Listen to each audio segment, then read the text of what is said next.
Hello everyone and welcome to LukeLore, a quick deep dive into a folklore topic where I share some of the stories from around the world that have piqued my interest. Season's greetings, happy holidays, and specifically a Merry Christmas, as it is now time for my favourite Christmas-specific tradition, a ghost story on Christmas Eve. Something we both discussed and indulged in before, this was popularised in Victorian England. It is, in fact, why we have A Christmas Carol by Dickens. It's something that lives on a little these days. A variety of A Christmas Carol adaptations pop up this time of year. Some television outlets like the BBC will give spooky offerings, and Iceland has a fond tradition of books gifted specifically for Christmas Eve, which, while not specifically being ghost stories, these will frequently be the kind of story curled up with by the fire on this day. The Victorian version is what we're coming back to here, however. Families and friends would gather for a reading of a ghost story, and that's what I'm here to offer. Gather around worldwide, dear listeners. It's time for a spooky tale on the night before Christmas, at least in spirit whenever you should spin this episode up. It matters to me to make sure this is available for you on the right time, though. After the delight of finding and sharing the Halloween game early this year, I was excited to find a Ray Bradbury Christmas ghost story.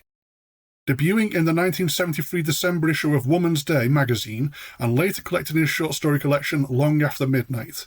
A truly sublime little tale, filled with sorrow and joy, a depth of beauty beneath the fearsome implications. You may think I'm talking this up a bit too much. I'm mostly stalling having to perform it. It's a little heavy, but a lot worth it. So, here we go. Hot chocolate is not mandatory, but is recommended. So too is popcorn for this one. Wrap up warm against cold. Let us now enjoy The Wish. If enjoy is quite the right word for it. Let's see how we go.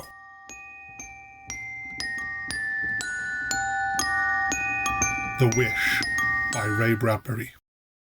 A whisper of snow touched a cold window. The vast house creaked in a wind from nowhere. "What?" I said. I didn't say anything. Charlie Simmons, behind me at the fireplace, shook popcorn quietly in a vast metal sieve. Not a word. "Damn it, Charlie, I heard you." Stunned, I watched the snow fall on far streets and empty fields. It was a proper night for ghosts of whiteness to visit windows and wander off. "You're imagining things," said Charlie. Am I thought. Does the weather have voices? Is there a language of night and time and snow? What goes on between that dark out there and my soul in here? For there, in the shadows, a whole civilization of doves seemed to be landing unseen, without benefit of moon or lamp. And was it the snow softly whispering out there? Was it the past, accumulations of old time and need, despairs mounding themselves to panics, and at last finding tongue? "God, Charles, just now I could have sworn I heard you say..." "Say what?" "You said, 'Make a wish.'" "I did?" His laughter behind me did not make me turn. I kept on watching the snow fall, and I told him what I must tell. "You said, 'It's a special, fine, strange night, so make the finest, dearest, strangest wish ever in your life, deep from your heart. It will be yours.' That's what I heard you say." "No?" I saw his image in the glass shake its head. "But, Tom, you've stood there hypnotised by the snowfall for half an hour. The fire on the hearth talked. Wishes don't come true, Tom, but..." And here he stopped and added with some surprise, "By God, you did hear something, didn't you? Well, here, drink." The popcorn was done popping. He poured wine which I did not touch. The snow was falling steadily along the dark window in pale breaths. "Why?" I asked. "Why would this wish jump into my head? If you didn't say it, what did?" What indeed, I thought. What's out there? And who are we? Two writers late, alone, my friend invited for the night, two old companions used to much talk and gossip about ghosts, who've tried their hands at all the usual psychic stuffs. Ouija boards, tarot cards, telepathies, the junk of amiable friendship over years, but always full of taunts and jokes and idle fooleries. But this out there tonight, I thought, ends the jokes, erases the smiles. The snow, why look, it's burying our laughter. "Why?" said Charlie at my elbow, drinking wine, gazing at the red, green, blue Yule tree lights and now at the back of my neck. "Why a wish on a night like this?" "Well, it is the night before Christmas, right? 5 minutes from now, Christ is born. Christ and the winter solstice all in 1 week. This week, this night, proves that Earth won't die. The winter has touched bottom and now starts upwards towards the light. That's special. That's incredible. Yes, I murmured, and thought of the old days when cavemen died in their hearts when autumn came, and the sun went away, and the ape men cried until the world shifted in its white sleep, and the sun rose earlier one fine morning, and the universe was saved once more, for a little while. Yes. So, Charlie read my thoughts and sipped his wine. Christ always was the promise of spring, wasn't he? In the midst of the longest night of the year, time shook, earth shuddered, and carved the myth. And what did the myth yell? Happy New Year! God, yes, January 1st isn't New Year's Day, Christ's birthday is. His breath, sweet as clover, touches our nostrils, promises spring. This very moment before midnight. Take a deep breath, Thomas. Shut up. Why, do you hear voices again? Yes, I turned to the window. In 60 seconds it would be the morn of his birth. What purer, rarer hour was there? I fought wildly for wishes. Tom? Charlie seized my elbow, but I was gone deep and very wild indeed. Is this a special time, I thought? Do holy ghosts wander on nights of falling snow to do us favours in this strange held hour?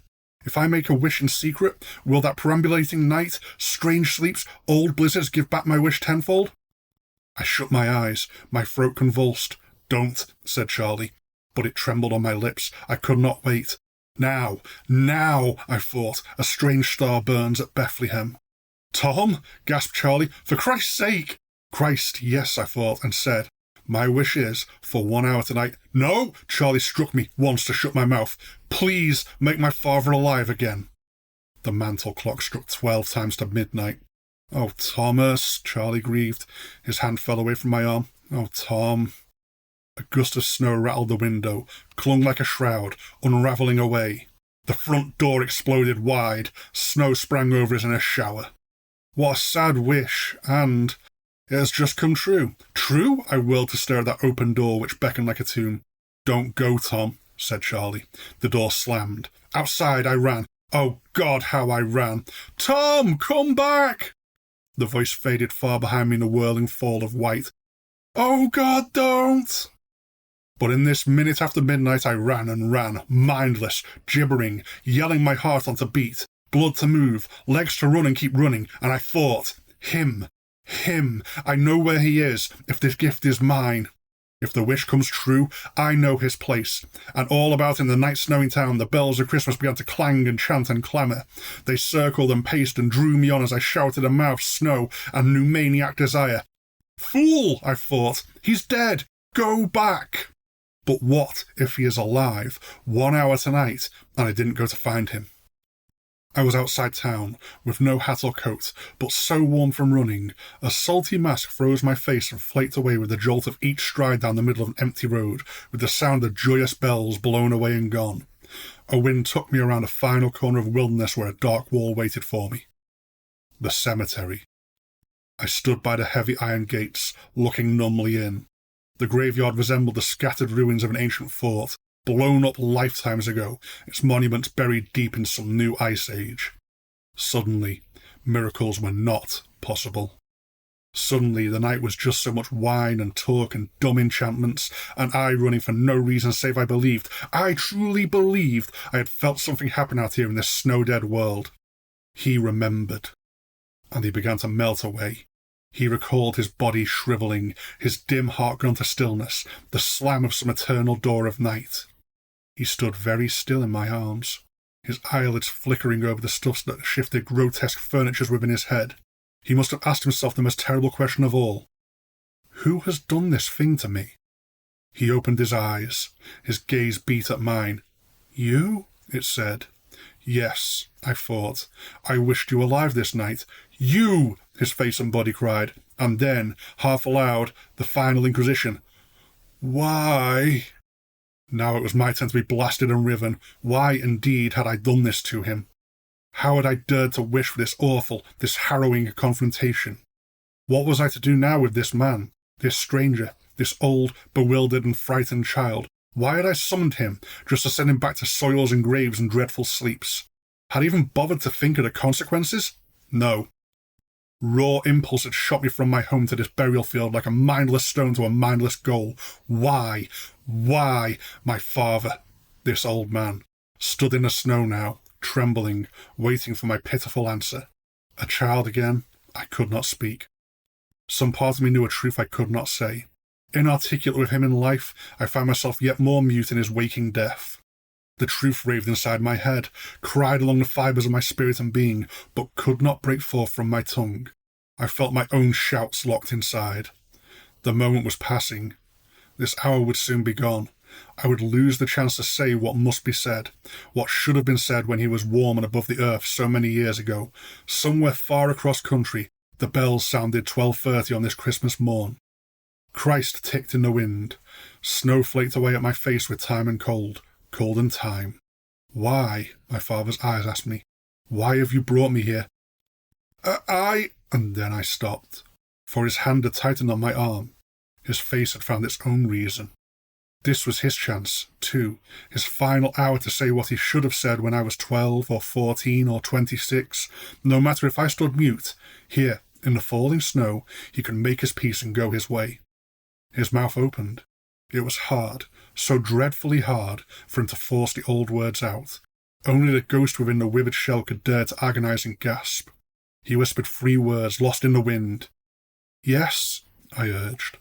He held me tight and tried to keep his eyes open in the blizzard night. He wanted to sleep, but first his mouth gaped and whistled again and again. I of you. He stopped, trembled, racked his body, and tried to shout it again, failing. You.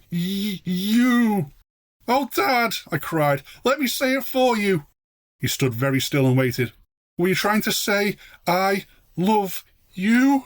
Yes, he cried, and burst out very clearly at long last. Oh, yes.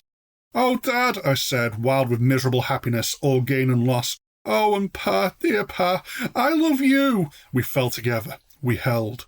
I wept. And from some strange dry well within his terrible flesh, I saw my father squeeze forth tears which trembled and flashed on his eyelids. And the final question was thus asked and answered. Why have you brought me here? Why the wish? Why the gifts? And why this snowing night? Because we had to say, before the doors were shut and sealed forever, what we had never said in life.